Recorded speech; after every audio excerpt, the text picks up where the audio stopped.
In the frozen landscapes of Iceland, where winter darkness stretches across the land for months and the northern lights dance overhead, there exists a creature so terrifying that for generations, Icelandic children have dreaded its arrival more than any lump of coal or switched birch branch. This is not your typical Christmas monster lurking in the shadows of holiday folklore. This is Jólakötturinn, the Yule Cat, a massive feline predator whose hunger can only be satisfied by those who fail to meet a very specific sartorial requirement. Welcome to a journey into one of the most unique and genuinely unsettling Christmas traditions ever conceived, where the simple act of receiving new clothing could mean the difference between celebrating the holidays and becoming a holiday feast. Picture this scene, if you will. It is Christmas Eve in rural Iceland during the 19th century. Snow blankets the countryside in an ethereal white glow, transforming the volcanic landscape into something almost otherworldly. Families gather in their small farmhouses, huddled around fires that push back against the brutal winter cold. The smell of traditional foods fills the air as preparations for the Christmas feast reach their final stages. Children peek through frost-covered windows, their breath fogging the glass as they search the darkness beyond for any sign of movement. But they are not looking for Santa Claus or his reindeer. They are watching for something far more sinister. Out there in the snow-swept darkness, something moves, something enormous. A shape that towers above the buildings themselves, with eyes that glow like lanterns in the night. The Yule Cat has arrived, and it is hungry. This creature, known in Icelandic as Jólakötturinn, prowls through the winter landscape with a singular purpose. It peers through windows with those massive gleaming eyes, searching for its prey. But unlike other Christmas monsters that hunt for naughty children or disobedient souls, the Yule Cat has a far more unusual criteria for selecting its victims. It hunts for those who have not received new clothing before Christmas Eve. The Yule Cat is described in folklore as being absolutely massive, easily towering over the tallest houses in any village. Imagine a cat the size of a building, with fur as black as the winter night itself, whiskers as sharp as needles, and claws that could tear through walls. Some accounts describe it with eyes that burn red, blue, or yellow in the darkness. Others speak of its teeth, each one as long as a man's arm. The creature's size alone would be enough to inspire terror, but it is the intelligence behind those glowing eyes that truly chills the blood. This is not a mindless beast. The Yule Cat knows exactly what it is looking for, and it will not be deterred. When the Yule Cat finds a home, it does not simply burst through the door in a frenzy of destruction. No. This monster is far more methodical. It approaches the windows first, pressing its massive face against the glass, peering inside to examine the occupants. It is looking for something very specific. Are the children wearing new clothes? Has anyone in the household received a fresh garment, a new pair of socks, a recently knitted sweater? If the answer is yes, the Yule Cat moves on to the next house, its enormous paws padding silently through the snow despite its incredible size. But if the answer is no, if the Yule Cat spots someone dressed in old, worn clothing, then the real horror begins. The accounts of what happens next vary depending on which version of the folklore you encounter. In some tellings, the Yule Cat bursts into the home and devours the unfortunate soul who lacks new clothing. The creature is said to consume them entirely, leaving no trace behind except perhaps a few scraps of those old, inadequate clothes. Other versions describe the Yule Cat as being slightly more merciful, or perhaps just more gluttonous. In these accounts, the massive feline first eats all of the family's Christmas feast, devouring every morsel of food that had been prepared for the celebration. Only after emptying the table does it turn its attention to the person without new clothes, consuming them as the main course to complete its terrible meal. There are also variations that suggest the Yule Cat does not always kill its victims. In some stories, The creature simply steals the food of those without new garments, leaving them to starve through the harsh winter. Other tales speak of the Yule Cat dragging people away into the night, carrying them off to some unknown fate in the mountains or caves where Iceland's trolls and monsters are said to dwell. Regardless of the specific details, the message is crystal clear. You must have new clothing by Christmas Eve, or face the wrath of the Yule Cat.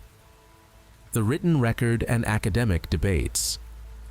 The earliest definitive written mention of the Yule Cat appears in an 1862 collection of Icelandic folklore, compiled by John Arnason, a schoolteacher, librarian, and later the first curator of the National Museum of Iceland. His work, titled Íslenskar þjóðsögur og ævintýri, which translates to Icelandic folk tales and legends, was directly inspired by the work of the brothers Grimm in Germany. Just as the Grimm brothers had standardized and preserved German fairy tales, Arnason sought to collect and codify the oral traditions of Iceland, creating a unified narrative from the many regional variations of folk stories that had existed for generations. In Arnason's 1862 collection, the Yule Cat is mentioned somewhat briefly. The text describes it as an evil beast that would either eat those who did not receive new clothes for Christmas, or alternatively, would eat their Christmas bit, which was an extra portion of food traditionally given to farm residents during the holiday season. This mention is actually quite sparse compared to the elaborate versions of the tale that would develop later. In fact, the reference is so brief and ambiguous that it does not even appear in the English translation of Arnason's work. The phrase used is somewhat unclear, stating that the Yule Cat takes all if no new clothing is detected, leaving scholars to debate whether this means the creature consumes the person, the food, or simply the old clothes themselves. The origins of the Yule Cat have been the subject of considerable academic debate among folklorists and researchers. One prominent theory comes from Icelandic folklorist Árni Björnsson, who has spent decades studying his nation's traditional stories. Árni points to a specific footnote in Jón Arnason's work that uses the Icelandic figure of speech to dress the cat. This phrase, according to Árni's analysis, likely referred to the cultural importance of rewarding hard work and industriousness with new clothing. The theory suggests that Arnason may have taken this common saying and, through either creative interpretation or perhaps a misunderstanding of its metaphorical nature, transformed it into an actual monster. Given that there are no written records of the Yule Cat prior to Arnason's 1862 collection, Árni Björnsson concluded that the folklore figure may have been essentially created or at least heavily formalized by Arnason himself, building on a linguistic foundation rather than ancient oral tradition. However, not all scholars agree with this interpretation. Archaeologist Gudmundur Ólafsson presents an alternative theory that connects the Yule Cat to a broader European tradition of entities that accompanied St. Nicholas during the Christmas season. Gudmundur notes that the absence of written sources about folklore is actually quite common across all cultures, as these stories were primarily passed down through oral tradition for centuries before anyone thought to write them down. The lack of documentation before the 19th century does not necessarily prove that the Yule Cat was invented in that era.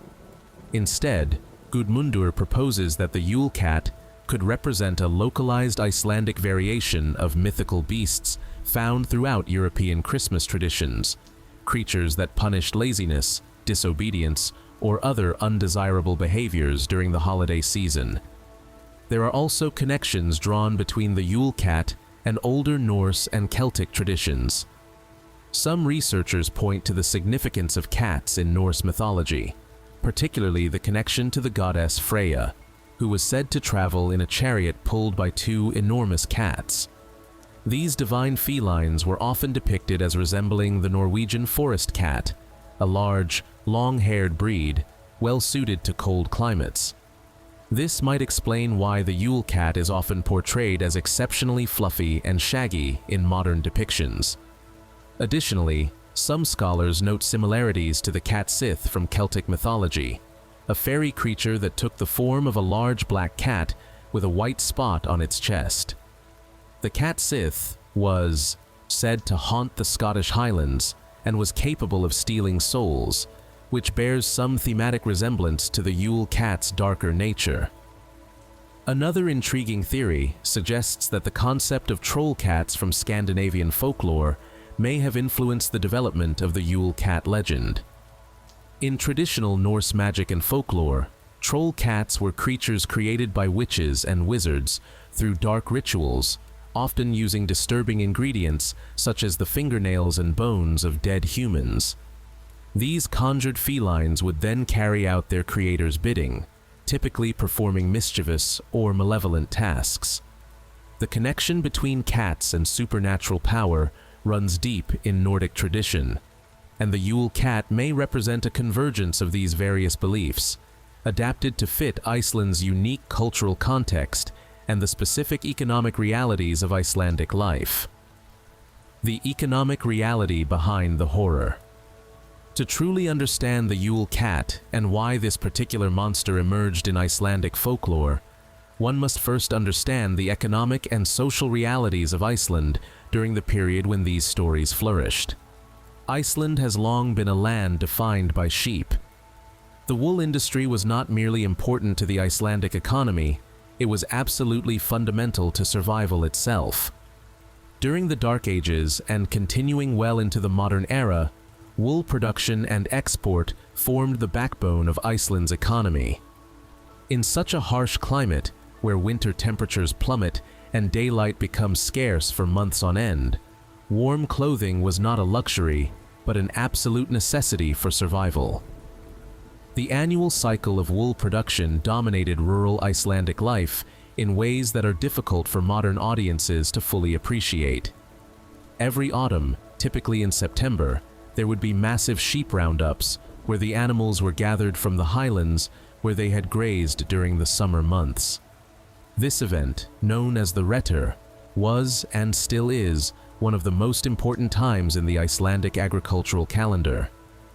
Once the sheep were gathered, they would be shorn, and the real work began.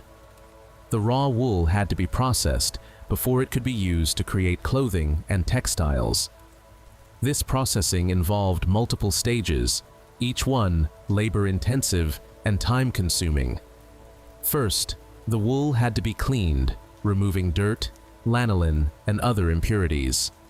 Then came carding, the process of brushing the wool to align the fibers and prepare them for spinning.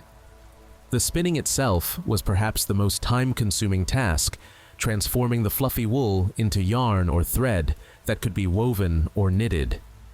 Finally, this spun wool would be woven into fabric on large looms or knitted into garments. All of this work, from the initial cleaning through to the final product, had to be completed before Christmas. This deadline was not arbitrary. After Christmas, it would be time to set up the large upright looms for the spring weaving season, which required having enough prepared thread to warp the looms and begin the year's major fabric production.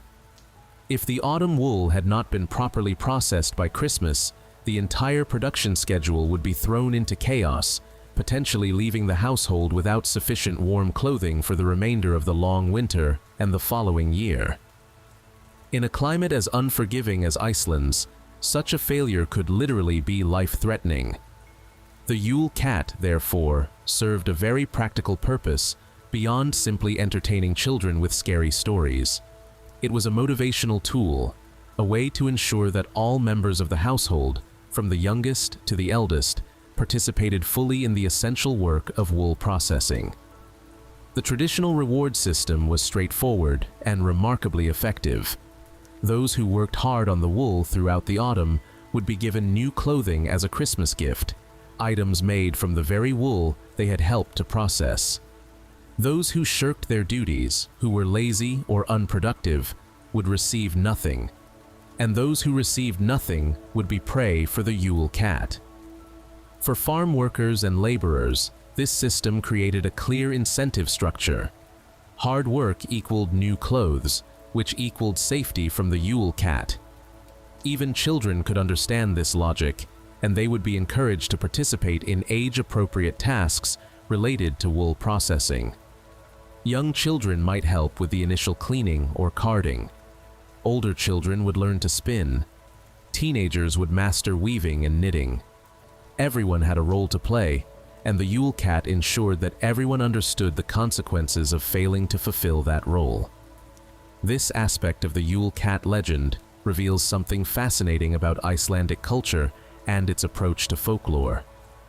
Unlike many Christmas traditions that focus purely on moral behavior, being good versus being naughty, in an abstract sense, the Yule Cat is specifically concerned with productivity and contribution to the household economy.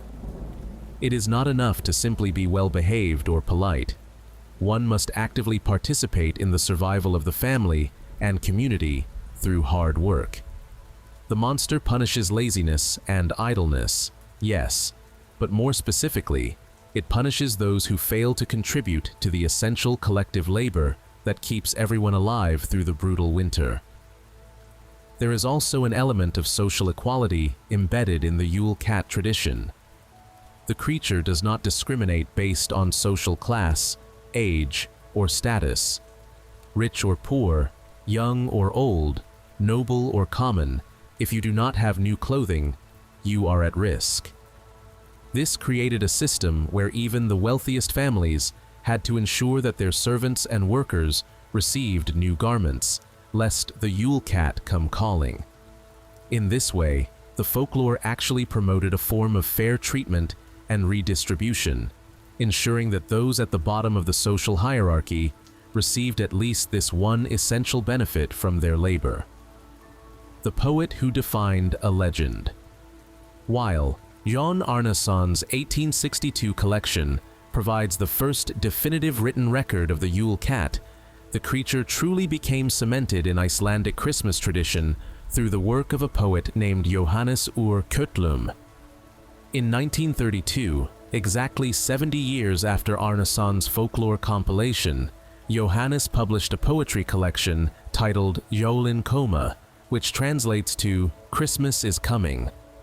This book was specifically designed as verse for children, collecting various Christmas-themed poems that celebrated and explored Iceland's unique holiday traditions.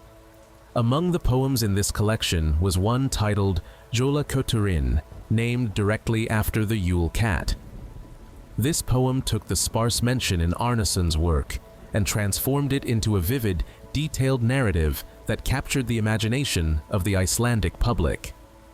Jóhannes úr Kötlum's version of the Yule Cat was not just a brief folkloric reference, but a fully realized monster with personality, motivation, and a clear modus operandi. The poem describes the cat's enormous size, its glowing eyes, its sharp whiskers and high back, and its terrifying claws. It explains how the cat prowls the countryside on Christmas Eve, checking each house for people wearing new clothes, and details the horror that befalls those found lacking. The impact of Jóhannes úr Kötlum's poem cannot be overstated. In many ways, he did for the Yule Cat what Clement Clarke Moore did for Santa Claus with his poem A Visit from St. Nicholas, more commonly known as 'Twas the Night Before Christmas. Both poets took existing folklore and cultural traditions, gave them specific details and characteristics, and created versions that became definitive in the popular imagination. After the publication of Jólakötturinn, the Yule Cat was no longer just a vague threat mentioned in old folklore collections.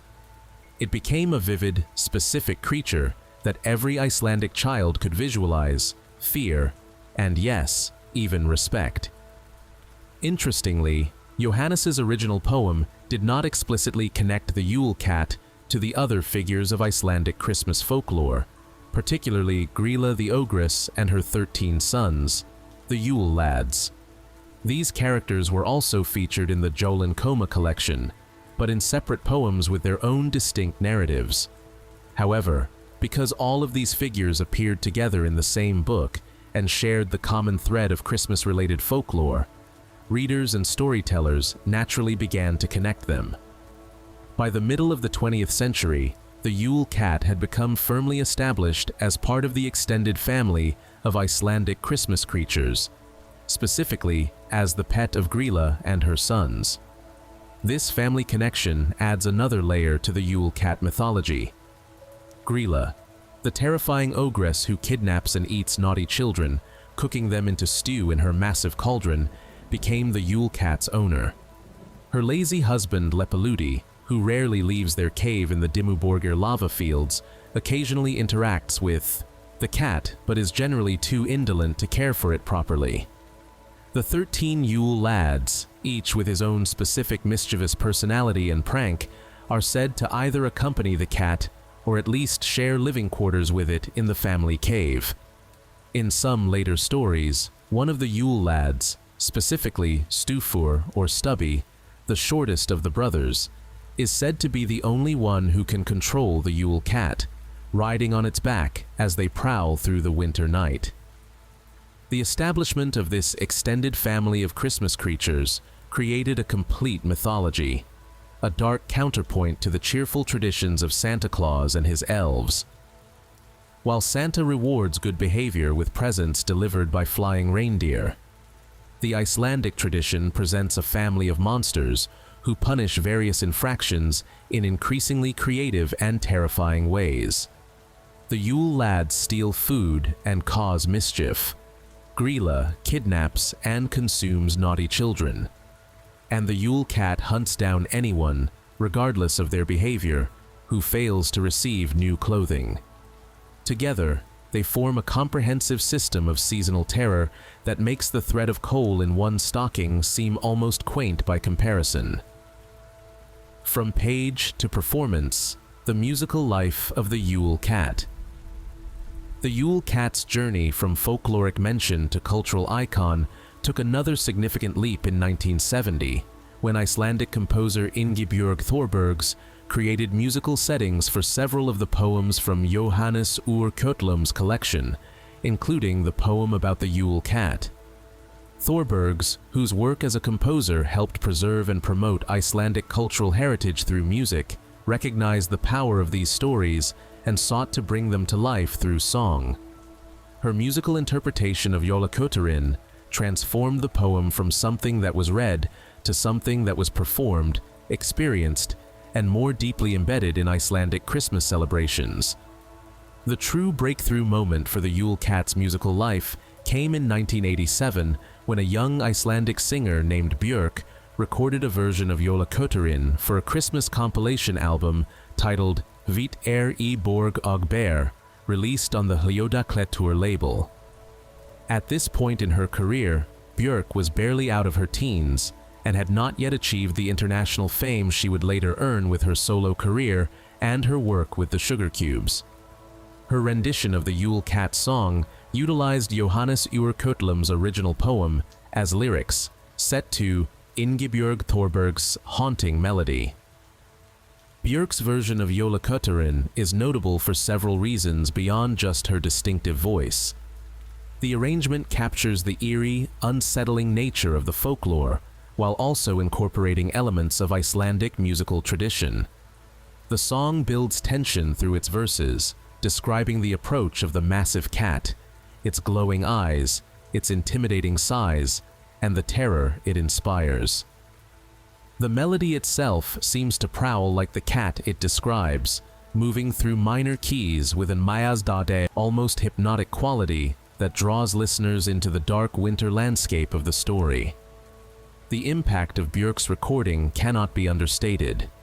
While the Yule Cat had been a known part of Icelandic folklore for decades by 1987, her musical interpretation brought the creature to a wider audience and helped cement its place in modern Icelandic Christmas celebrations.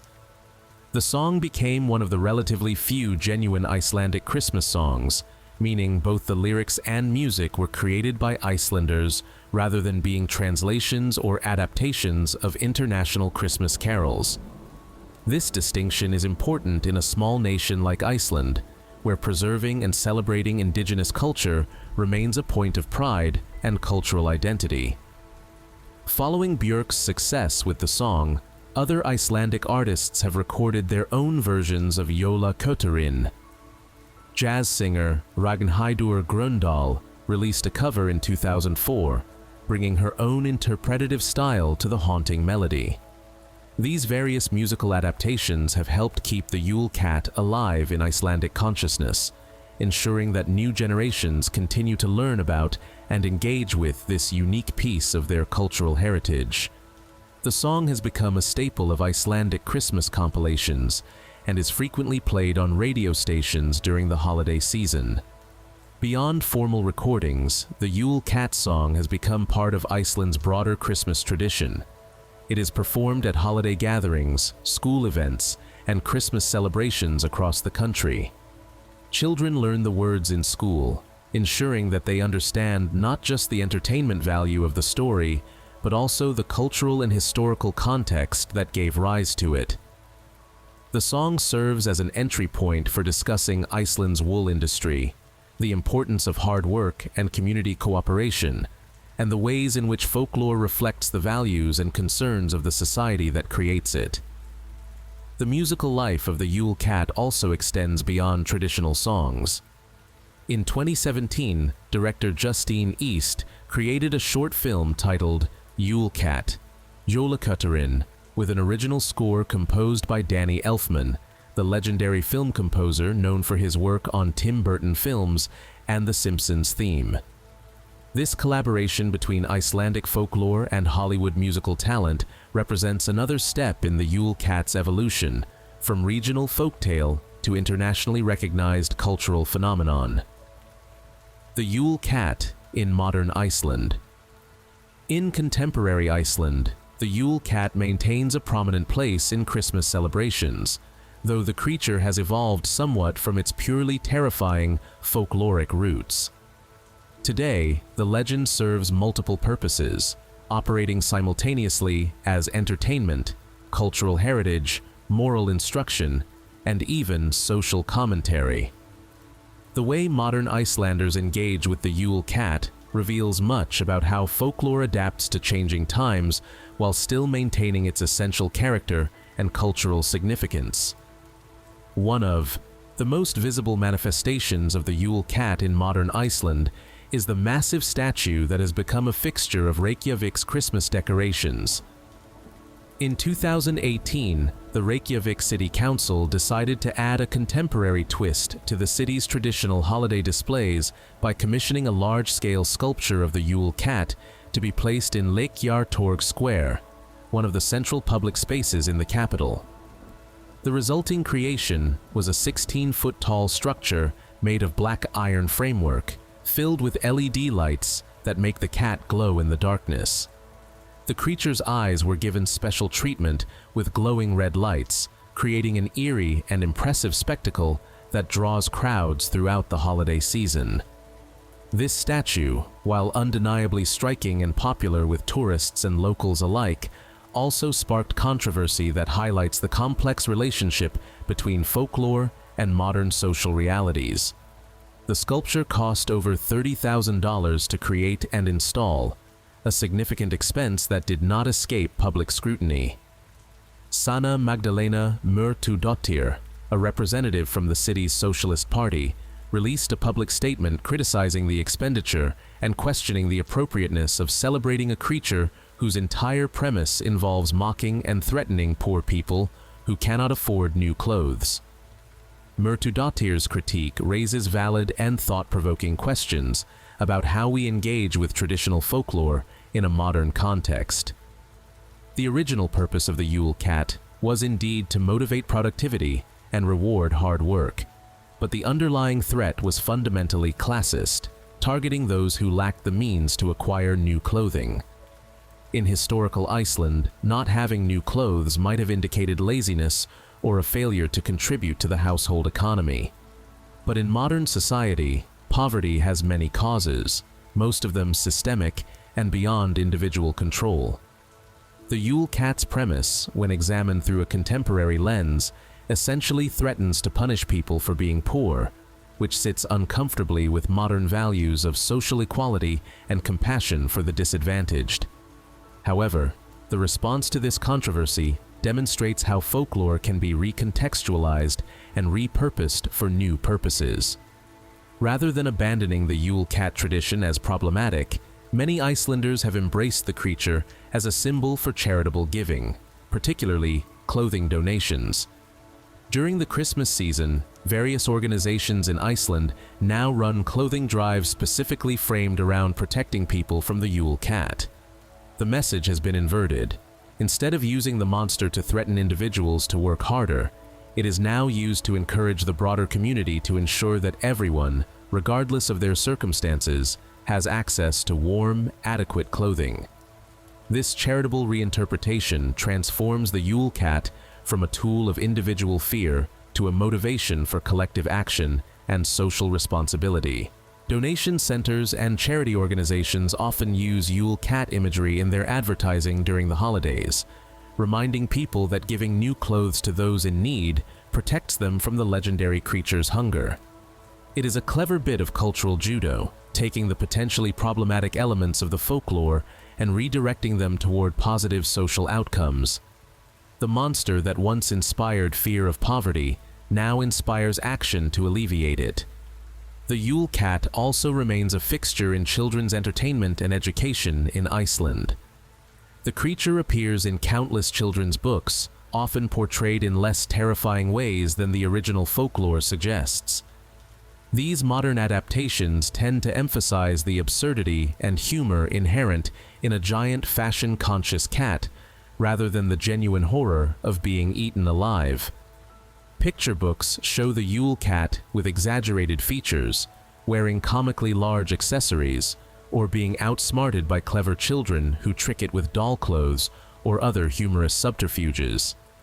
Educational materials often use the Yule Cat as a starting point for discussions about Iceland's history, particularly the importance of the wool industry and traditional crafts.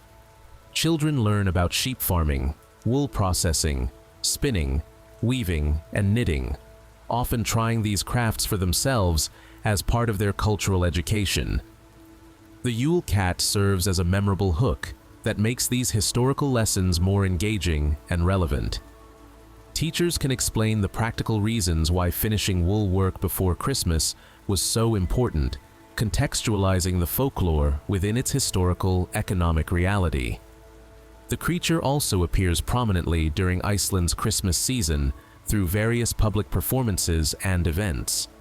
In Dimmuborgir, the dramatic lava fields in northeastern Iceland that are said to be the home of Grýla, Lepaludi, and the Yule Lads, there is a special cave that has been designated as the lair of these Christmas creatures.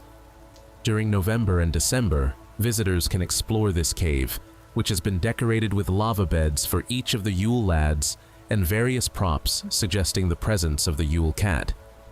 It has become a popular tourist destination, blending natural geological wonders with cultural folklore in a way that educates visitors about both. Public Christmas events in towns across Iceland often feature people dressed as the Yule Cat, typically in elaborate costumes that bring the creature to life in suitably impressive fashion.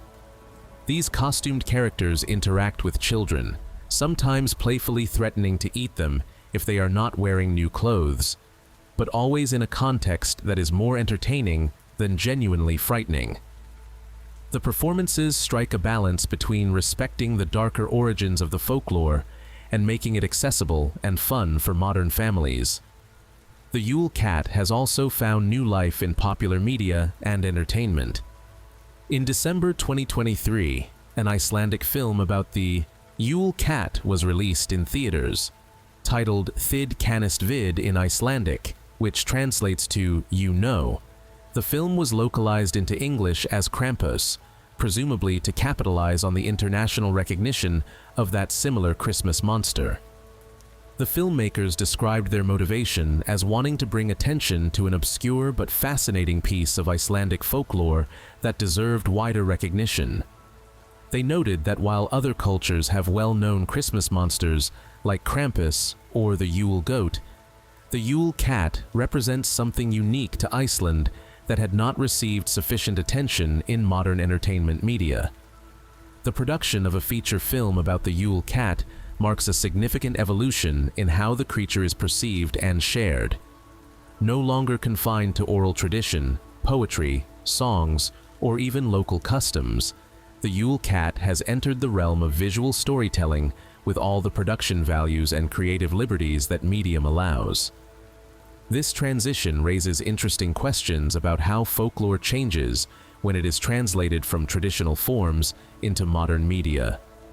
Will the film's interpretation become the definitive version for new generations? How will international audiences, unfamiliar with Icelandic culture and history, understand and interpret this creature? The answers to these questions will shape the future of the Yule Cat legend.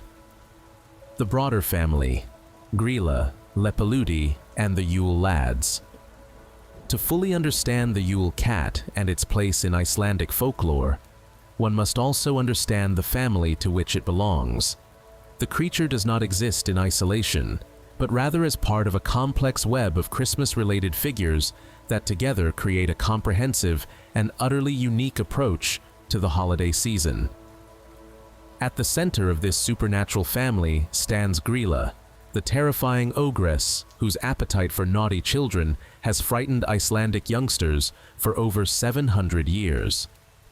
Grýla first appears in written records in 13th century Icelandic sagas, including Íslendinga Saga and Sverris Saga, though in these early mentions she is not yet explicitly connected to Christmas. The name Grýla appears in Snorri Sturluson's prose Edda, specifically in the Skaldskaparmal section, listed among other names of trollwives, though no details about her character or appearance are provided in that context. The oldest poems about Grýla describe her as a parasitic beggar who wanders from farm to farm, asking parents to give her their disobedient children so she can eat them. These early descriptions present her as a year-round threat rather than a seasonal one. It was not until the 17th century that Grýla became explicitly associated with Christmas, specifically appearing during the 12 days of Christmas to hunt for naughty children. By this period, the character had developed the horrifying attributes that would define her in later folklore. She is enormous in size, with a repulsive appearance that includes various monstrous features. Different accounts describe her as having anywhere from 15 to 40 tails, multiple heads sometimes reaching 300 in number, hooves instead of feet, horns protruding from her head, and a face covered in warts.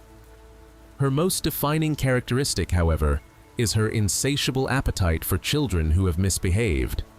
According to the established folklore, Grýla emerges from her cave in the mountains during the Christmas season, specifically during the period between December and Epiphany. She possesses the supernatural ability to detect naughty children year-round, keeping track of their misdeeds throughout the year.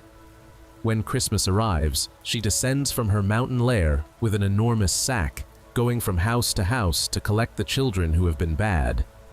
She stuffs these unfortunate youths into her sack and carries them back to her cave, where she throws them into a massive cauldron and boils them into a stew, which she consumes with great relish. Some versions of the folklore specify that her favorite recipe is a stew made specifically from the flesh of disobedient children, for which she apparently has an unlimited appetite. Grýla's husband is Leppalúði, a figure who represents almost the complete opposite of his fearsome wife. While Grýla is active, aggressive, and constantly seeking out naughty children to devour, Leppalúði is lazy, passive, and rarely leaves their cave. He is described as foolish and unhelpful, contributing little to the family's activities, and generally just staying home to eat whatever stew Grýla prepares. Despite his lack of ambition or intimidating qualities, Leppalúði is notable for being Grýla's third husband, suggesting that she has outlived or otherwise disposed of at least 2 previous spouses. Folklore mentions that Grýla had dozens of children with her earlier husbands, though these older offspring rarely feature in modern retellings of the stories. The children who do feature prominently are the 13 sons Grýla had with Leppalúði, the Yule Lads. Known in Icelandic as Jólasveinar, these 13 brothers each have distinct personalities and specific pranks that they perform during their visits to human settlements. Unlike their mother, who consumes children, the Yule lads are primarily mischief makers and petty thieves, though their original depictions were considerably more sinister than their modern incarnations. In the earliest versions of the Yule lads' stories, they were portrayed similarly to their mother, as kidnappers who would drag away naughty children for Grilla to eat. They served as her hunting party, scouring towns and villages for potential victims.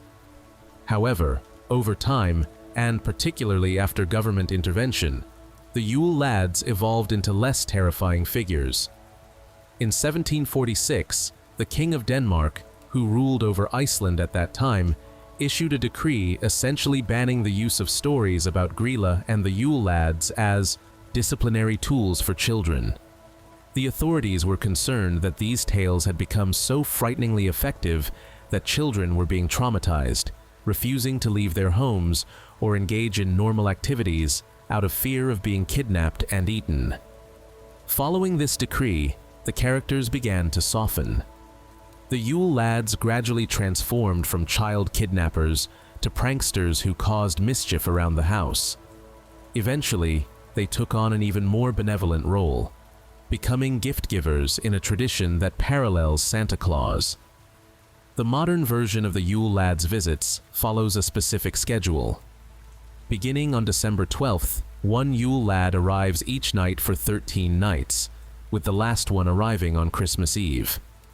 Children place their shoes in their windowsills before bed, and the visiting Yule lad will leave small gifts for well-behaved children or rotten potatoes for those who have been naughty.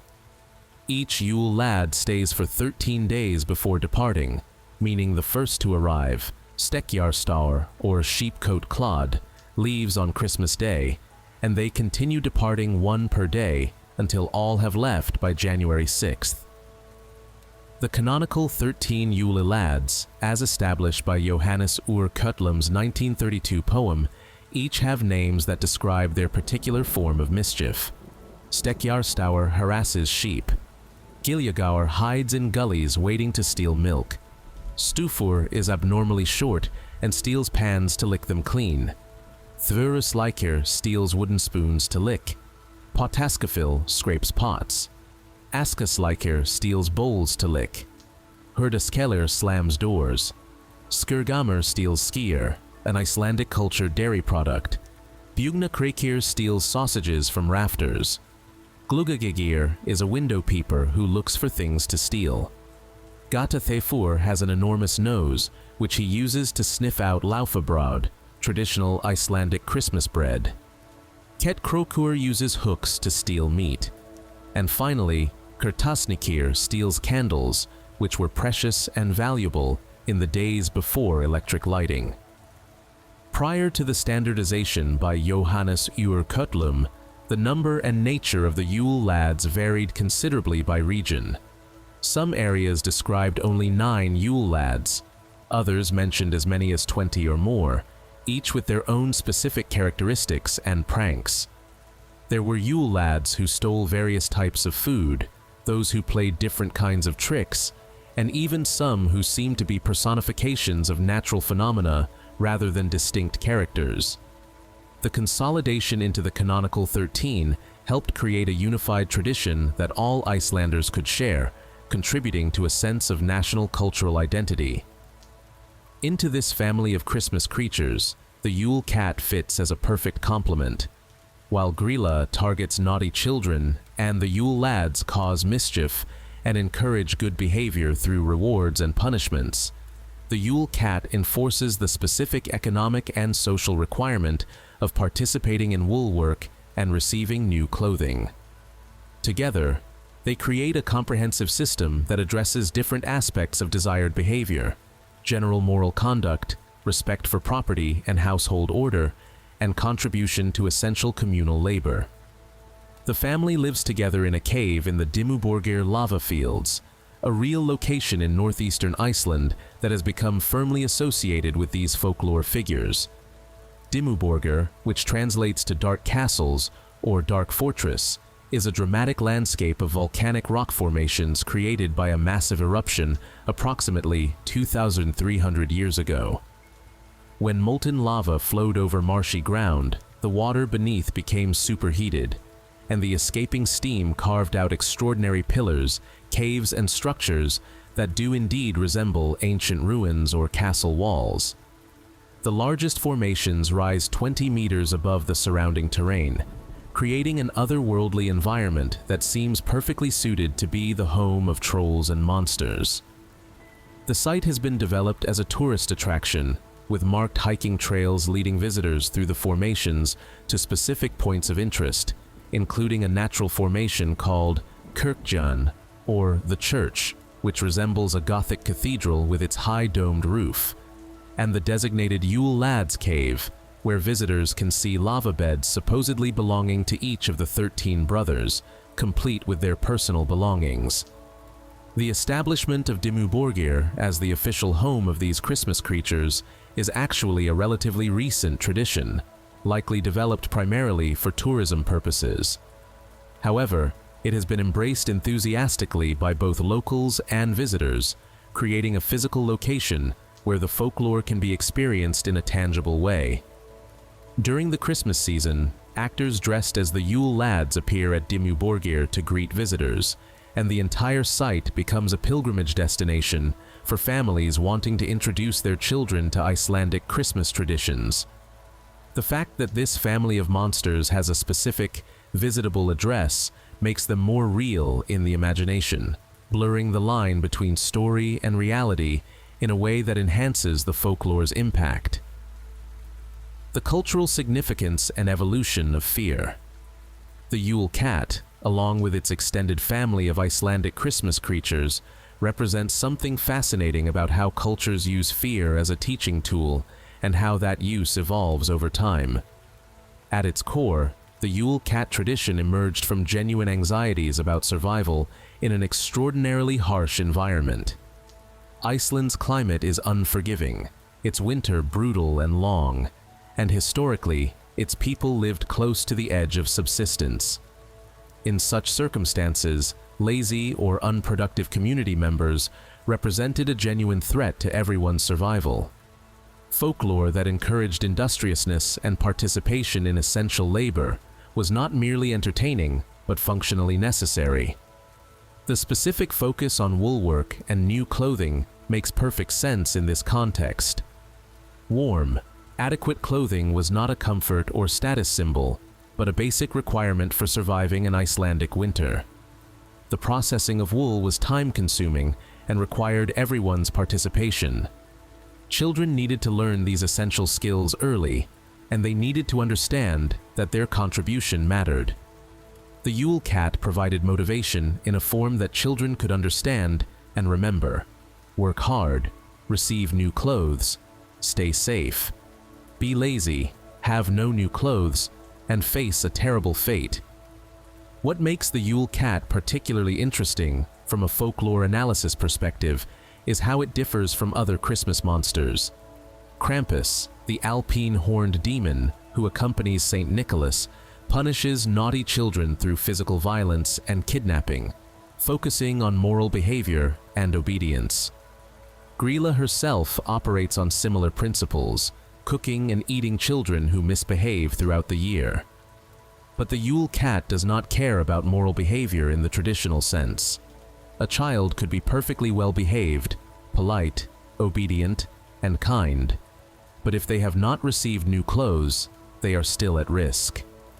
Conversely, a thoroughly mischievous child who nonetheless worked hard on wool processing would be safe from the Yule Cat, though they might still have to worry about Grýla or the rotten potatoes from the Yule Lads. This distinction reveals something about Icelandic cultural values. While moral behavior certainly mattered, practical contribution to the community's survival was equally, if not more important. The folklore reflects a pragmatic worldview shaped by environmental necessity. You could not afford to have community members who were morally upright but economically useless. Everyone had to pull their weight, quite literally, in the work required to keep everyone alive and warm through the winter. The evolution of the Yule Cat tradition also demonstrates how folklore adapts to changing social circumstances while maintaining its essential character.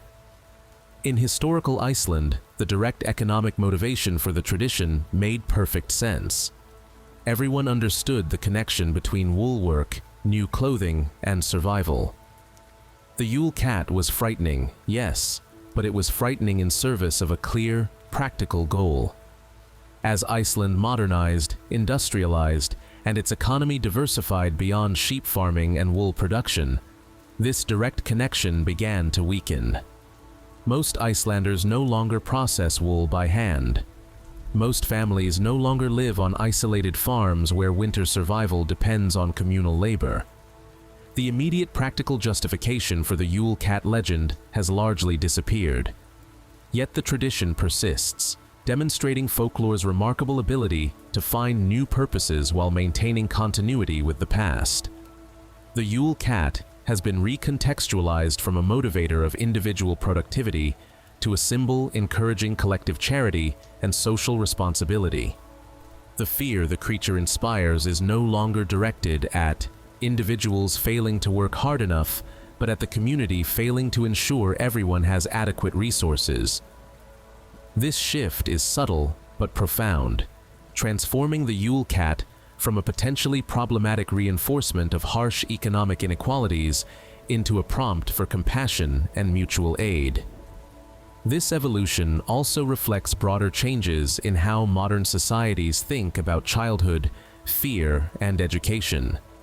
The historical Icelandic approach of using genuinely frightening folklore to motivate children's behavior would be considered psychologically harmful by many contemporary parenting standards. The idea of traumatizing children into working harder sits uncomfortably with modern understandings of child development and emotional well-being.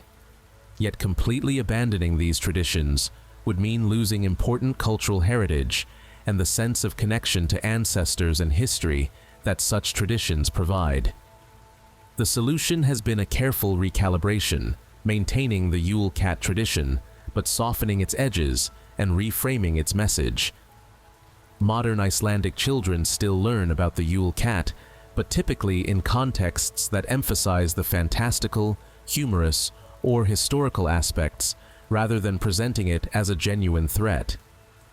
The creature appears in picture books, songs, and public decorations, keeping it present in cultural consciousness while reducing its potential to cause actual fear. This allows children to engage with their cultural heritage in age-appropriate ways, learning about their history and traditional stories without being subjected to the full psychological impact those stories might have had on children in earlier eras. The Yule Cat goes global. In recent years, the Yule Cat has begun to transcend its Icelandic origins and enter the global consciousness, joining a small but growing collection of alternative Christmas figures that have captured international fascination. This globalization has been facilitated by several factors, including increased tourism to Iceland, the country's prominent cultural exports in music and literature, the internet's ability to rapidly share folklore from around the world, and a growing appetite among audiences for Christmas traditions that diverge from the standard Anglo-American Santa Claus narrative. Iceland's tourism industry has exploded over the past 2 decades, with annual visitor numbers increasing from around 300,000 in the year 2000 to over 2 million before the global pandemic temporarily disrupted travel. Many of these visitors come during the winter months, attracted by the possibility of seeing the northern lights and experiencing an authentic Nordic winter. As part of their visit, tourists naturally encounter Icelandic Christmas traditions, including the Yule Cat. Tour operators have been quick to incorporate these folklore elements into their offerings, with Yule Cat-themed tours, merchandise, and experiences becoming increasingly common. The massive illuminated Yule Cat statue in Reykjavik has become a popular photo opportunity, with images shared widely on social media, further spreading awareness of the creature. The international success of Icelandic musicians, particularly Björk, has also played a role in introducing the Yule Cat to global audiences. Although her 1987 recording of Jólakötturinn was initially released only in Iceland, her subsequent international fame has led to renewed interest in her entire catalog, including her early Icelandic language work. Fans discovering this recording often find themselves fascinated by the bizarre concept of a giant cat that eats people without new clothes, leading them to research the folklore and share their findings with others. The internet has been perhaps the most significant factor in the Yule Cat's global spread. Online folklore communities, particularly on platforms like Reddit, Twitter, and TikTok, have embraced the creature as an example of fascinatingly weird Christmas traditions from around the world. Articles about the Yule Cat regularly appear during the holiday season on various websites, often framed as listicles of unusual or creepy Christmas customs. The creature's combination of genuine folklore authenticity with utterly bizarre premise makes it highly shareable content, perfectly suited to viral spread through social media. This global awareness has led to the Yule Cat being incorporated into international Christmas media and entertainment. The creature appears in books about world Christmas traditions, folklore collections, and encyclopedias of mythical beasts. It has been featured in episodes of podcasts dedicated to folklore, cryptids, and holiday traditions. Artists and illustrators around the world have created their own interpretations of the Yule Cat, adding to the visual culture surrounding the creature and helping to establish its iconography in the international imagination. The 2023 feature film, Krampus, while primarily targeting Icelandic audiences, was designed with international distribution in mind, as evidenced by its English-language title playing on the recognition of the better-known Krampus. The filmmakers explicitly stated their intention to bring wider attention to the Yule Cat folklore, and early reception suggests they may succeed in this goal. Film festivals and streaming platforms provide opportunities for the movie to reach audiences far beyond Iceland, potentially establishing the Yule Cat as a recognizable figure in international holiday horror media. This internationalization of the Yule Cat raises interesting questions about cultural exchange and the ways folklore evolves when it moves beyond its culture of origin. When non-Icelanders engage with the Yule Cat story, they typically lack the historical and cultural context that gives the tradition its deeper meaning. They might find the concept amusing, frightening, or absurd, but they may not understand the connection to wool production, the economic realities of historical Icelandic life, or the social functions the folklore served. This decontextualization is an inevitable part of how folklore travels, but it raises concerns about whether the spread of the Yule Cat internationally represents genuine cultural exchange or merely the consumption of exotic curiosities. Some Icelanders have expressed mixed feelings about their Christmas traditions becoming international phenomena. On one hand, there is pride that Icelandic culture is receiving attention and recognition on the world stage. The Yule Cat is distinctively Icelandic, and its growing fame could be seen as affirming the value and interest of Icelandic folklore more broadly. On the other hand, there are concerns about misrepresentation, commercialization, and the loss of the genuine cultural meaning behind the tradition as it becomes commodified for international audiences. These concerns are not unique to the Yule Cat or Iceland. Similar conversations occur whenever traditional folklore or cultural practices from one society gain attention in the global marketplace of ideas and entertainment. The challenge is finding a balance between sharing culture in ways that foster genuine understanding and cross-cultural appreciation versus appropriating or trivializing traditions by stripping them of their context and meaning. For the Yule Cat, this balance might involve ensuring that international retellings include information about the historical and cultural background, explaining the connection to Icelandic wool industry and economic history, rather than presenting the creature simply as a random weird cat that eats people. Comparative folklore, the Yule Cat among its peers.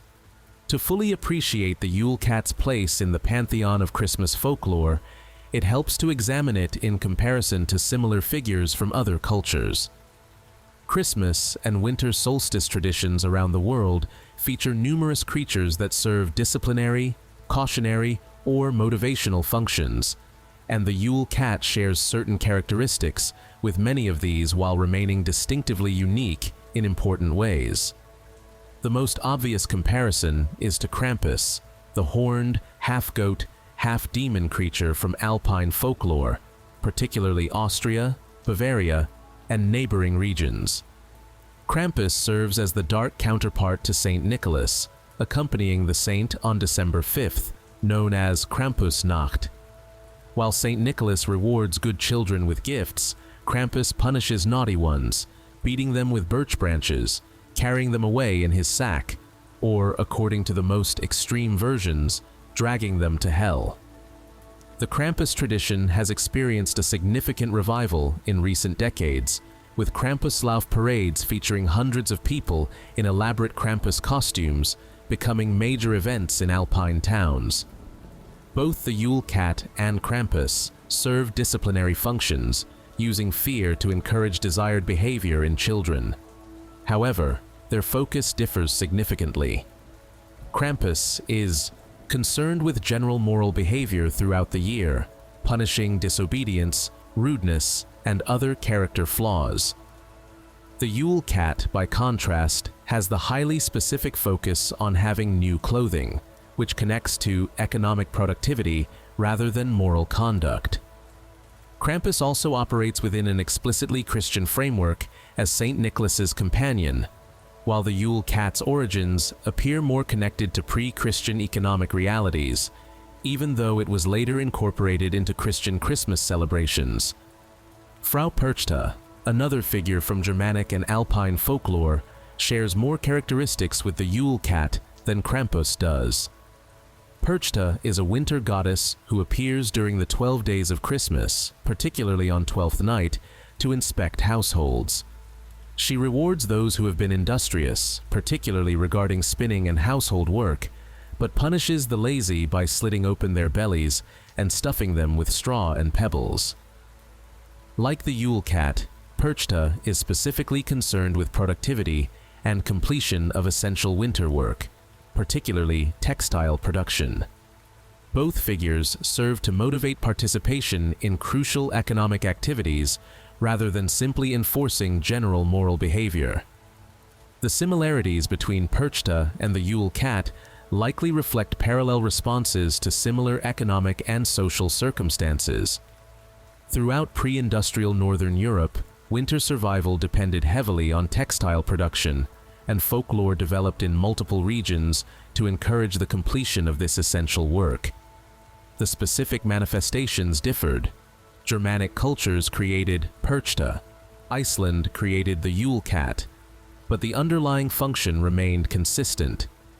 This suggests that folklore often emerges organically from practical needs, with different cultures creating different characters to serve similar purposes based on their particular cultural elements and storytelling traditions. Grilla, the Yule Cat's owner, shares characteristics with numerous child-eating monsters from various European traditions. The French have Père Fouettard, a violent butcher who became Saint Nicholas's companion after attempting to cook children into stew. The Dutch tradition of Zwarte Piet, though increasingly controversial and modified due to its racist imagery, originally included elements of threatening to take naughty children back to Spain. German folklore includes Belsnickel, a fur-clad figure who both rewards and frightens children, carrying a switch for the naughty and treats for the good. These figures all serve similar functions, using the threat of violence, kidnapping, or consumption to encourage good behavior. What distinguishes the Icelandic tradition, including the Yule Cat, is the sheer number and variety of Christmas creatures working in concert. While other cultures typically have one or perhaps two such figures, Iceland boasts an entire family: Grilla, Lepaludi, 13 Yule Lads, and the Yule Cat, creating a comprehensive system that addresses multiple aspects of desired behavior. This proliferation might reflect Iceland's particular circumstances as an isolated island community where mutual dependence and cooperation were essential for survival, necessitating folklore that reinforced multiple types of pro-social behavior simultaneously. The Welsh tradition of Mari Lwyd, while not a Christmas monster in the threatening sense, provides an interesting parallel in its connection to communal economic activity. Mari Lwyd involves a decorated horse skull carried door to door during the Christmas season, with groups engaging in rhyming contests with householders before being invited in for food and drink. While not explicitly punitive like the Yule Cat, the tradition encourages community participation and the sharing of resources during winter, serving similar social functions through different mechanisms. Both traditions acknowledge the importance of winter as a time when community bonds and mutual support become especially crucial. Examining these comparative traditions helps illuminate what makes the Yule Cat unique. Its specific focus on clothing and its connection to the wool economy marks it as distinctively Icelandic in ways that transcend generic moral instruction. The creature embodies specific historical realities of Icelandic life in a way that immediately communicates cultural values and priorities to those familiar with the context. For outsiders, understanding these connections transforms the Yule Cat from merely a bizarre curiosity into a window into Icelandic history, economy, and society. The psychology of festive fear. The existence and persistence of frightening figures like the Yule Cat in Christmas traditions raises interesting questions about the psychology of using fear as a motivational and educational tool, particularly in the context of what is supposed to be a joyful holiday season. Why do cultures around the world include terrifying elements in their winter celebrations? What purpose does it serve to threaten children with monsters during what should be the happiest time of the year?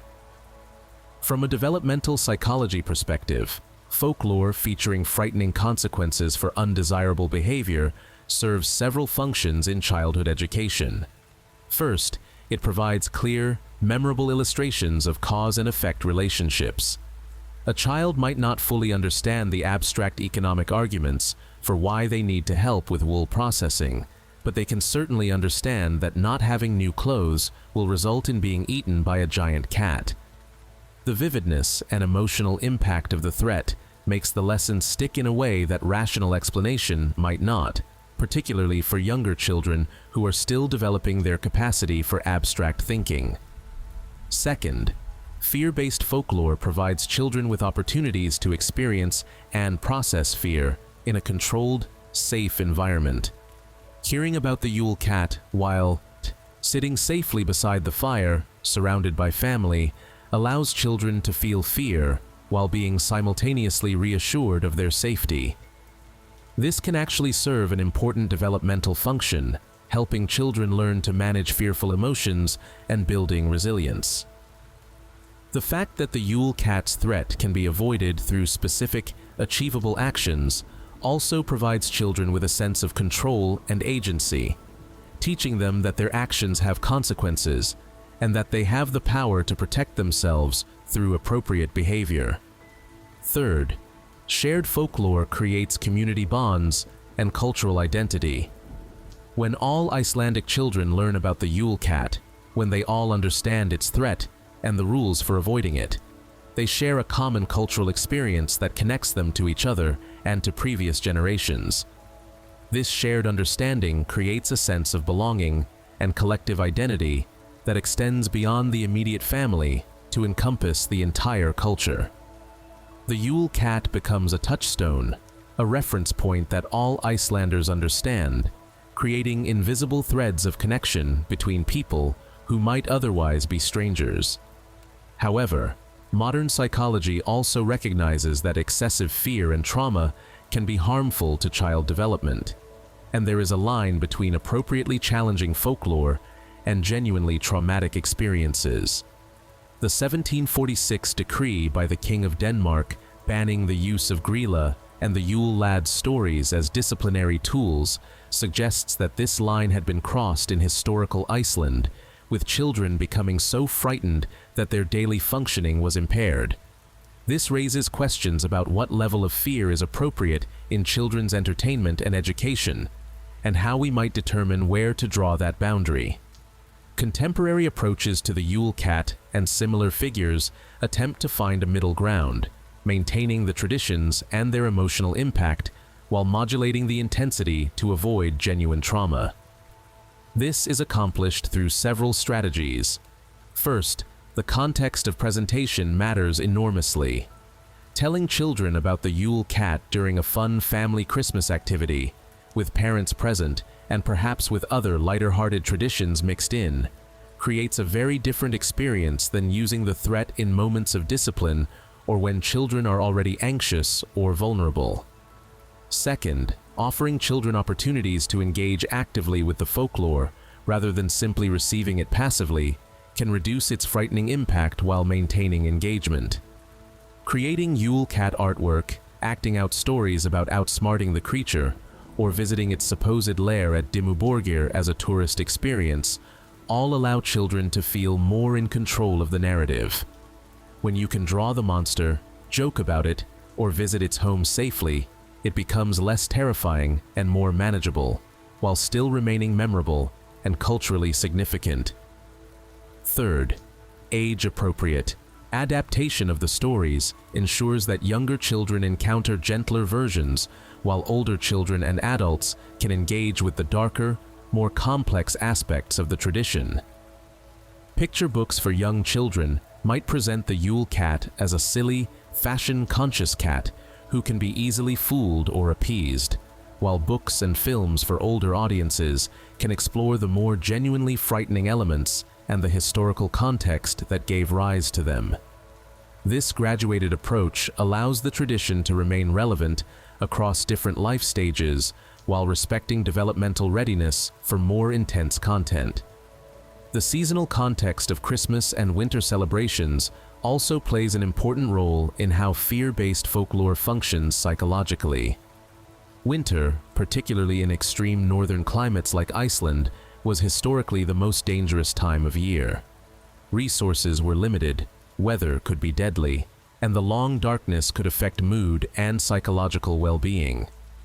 In this context, folklore that acknowledged and gave shape to very real anxieties about survival might have served a therapeutic function, allowing people to externalize their fears into specific characters and stories that could then be confronted, managed, and potentially overcome.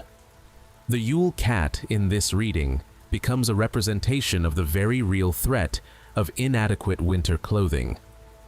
Freezing to death was a genuine risk in historical Iceland, and having insufficient warm clothing could actually kill you.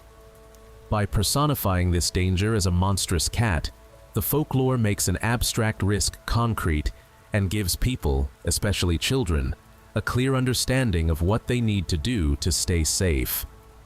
The fear the Yule Cat inspires is not arbitrary or random, but is instead channeling genuine survival concerns into a form that can be understood and acted upon.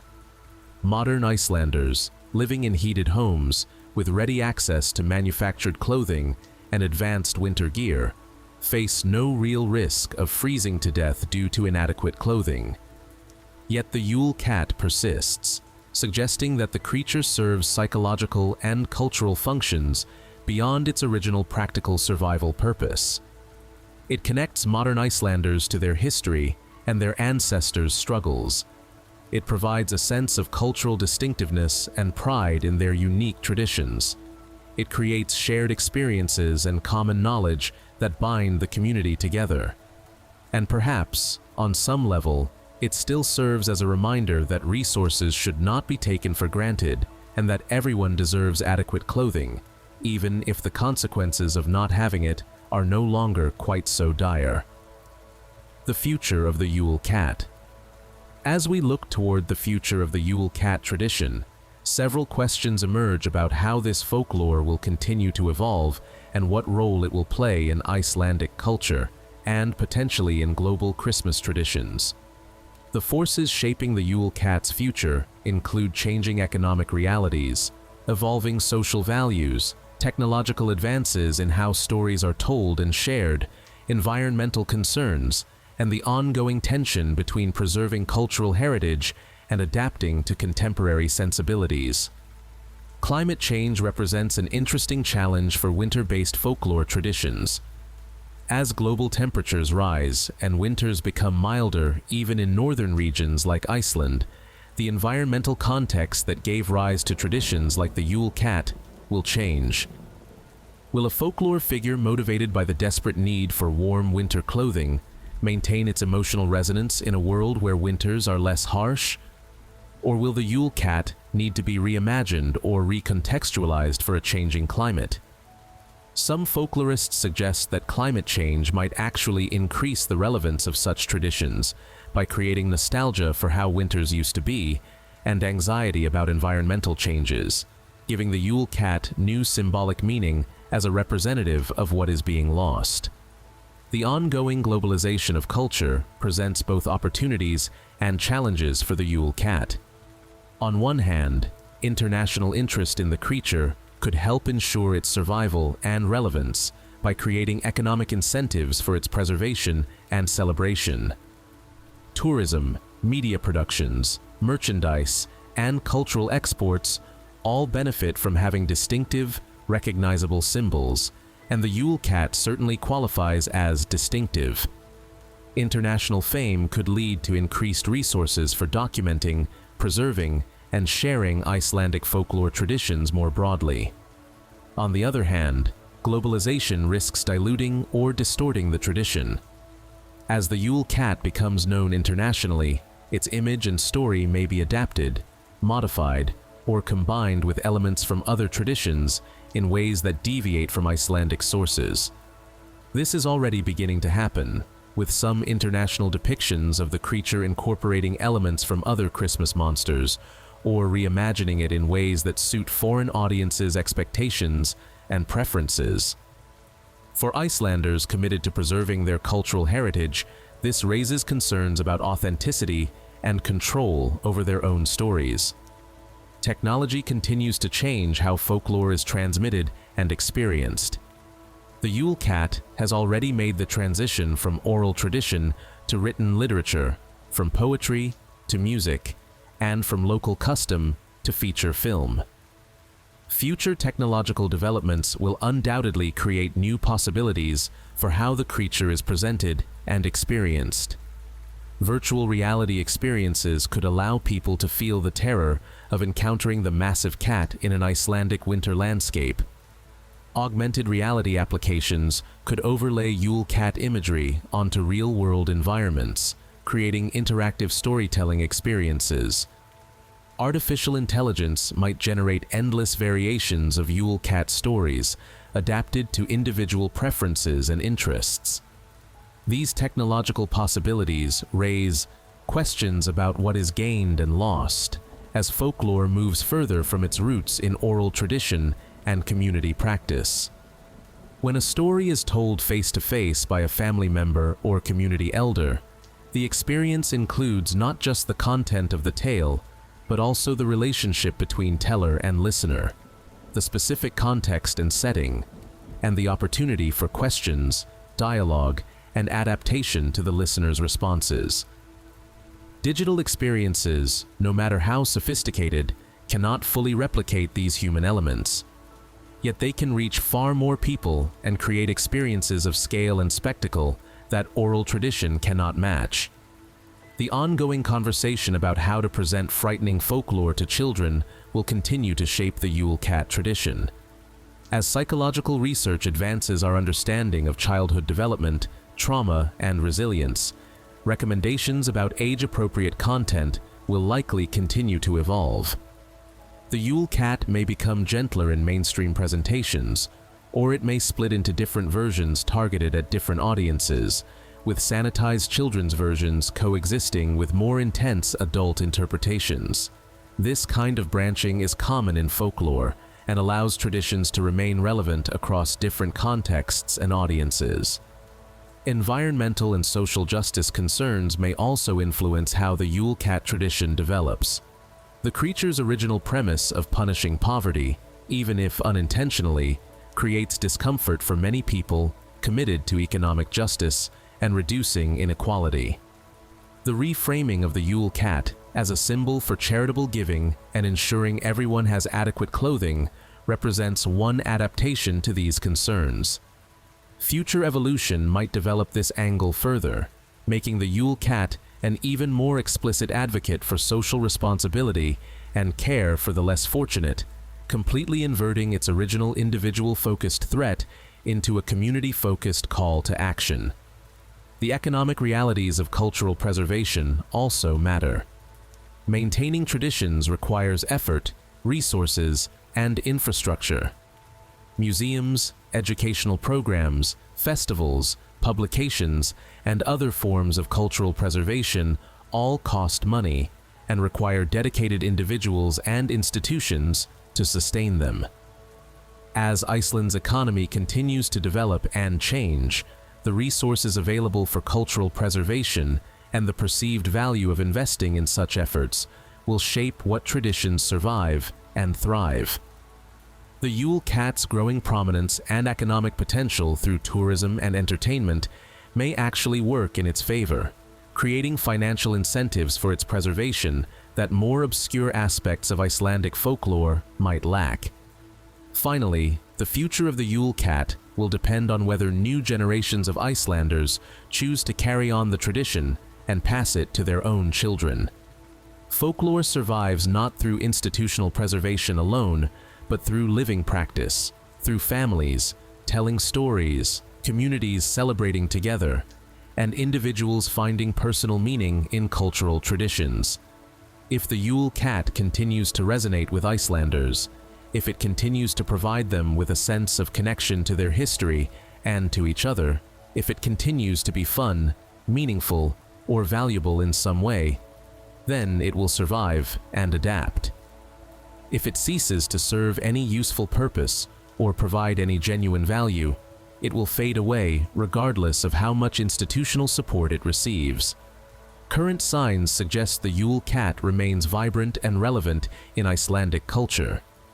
The 2023 feature film, the continued prominence of the creature in Christmas decorations and celebrations, the steady stream of books and media featuring the character, and its growing international recognition all indicate that the tradition has successfully navigated the transition into the 21st century.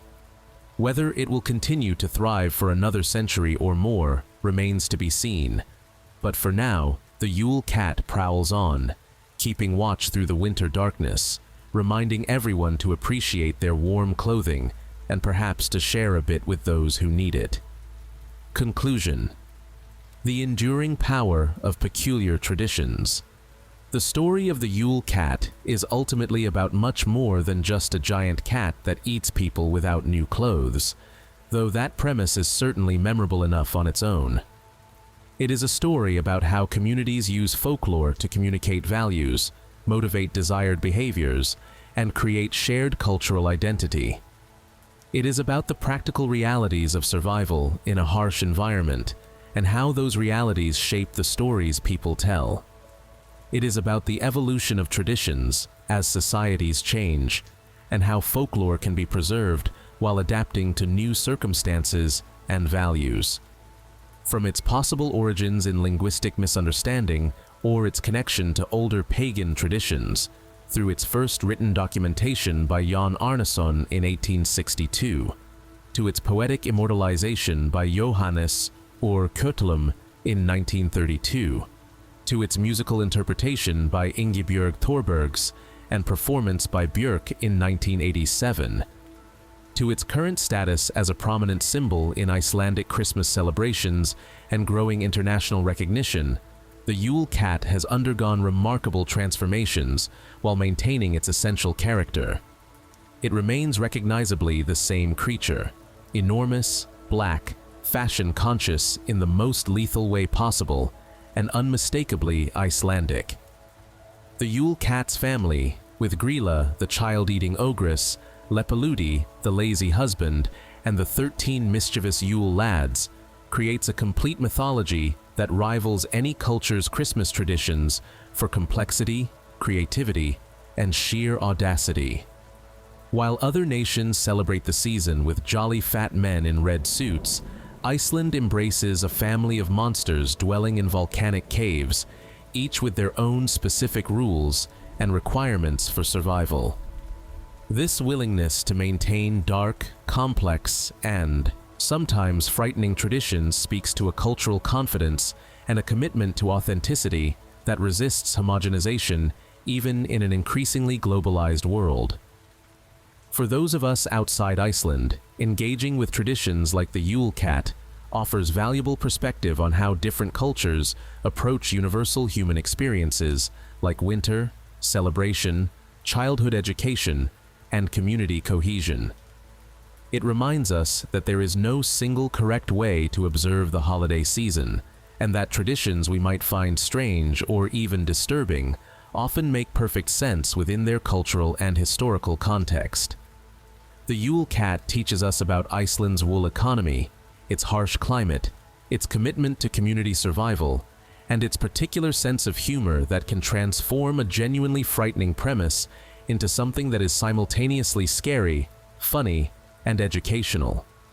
As you celebrate this holiday season, whatever traditions you observe and wherever you are in the world, perhaps spare a thought for the enormous black cat prowling the Icelandic countryside, peering through windows with glowing eyes, searching for anyone foolish enough to face Christmas without new clothes.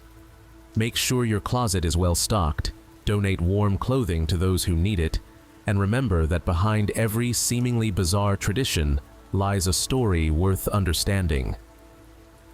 The Yule Cat is watching, always watching, and in its own peculiar way, it carries forward centuries of human experience, cultural values, and collective wisdom wrapped in fur, fangs, and feline form. If you enjoyed learning about the Yule Cat and the dark side of Christmas folklore, make sure to subscribe to Lore to Mystery for more deep dives into the strange, unsettling, and fascinating stories that lurk in the shadows of cultural traditions around the world. Until next time, stay curious, stay warm, and always, always make sure you have something new to wear for Christmas.